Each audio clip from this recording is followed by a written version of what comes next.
सीतामढ़ी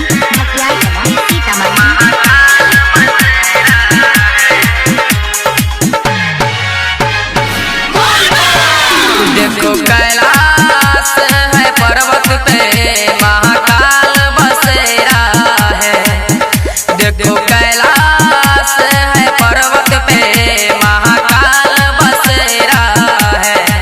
कांवड़िया आते हैं डीजे बजाते हैं, कांवड़िया आते हैं डीजे बजाते हैं, वहाँ बाबा का डेरा है।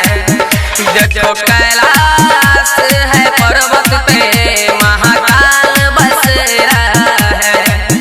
देखो कैलाश है पर्वत पे महाकाल बसेरा है। कांवड़िया आते हैं डीजे बजाते हैं, कांवड़िया आते हैं डीजे बजाते हैं, वहाँ बाबा का डेरा है। देखो कैलाश है पर्वत पे महाकाल बसेरा है। बोला बोला देवघर वाले बाबा की। डीजे विकास मटियाला सीतामढ़ी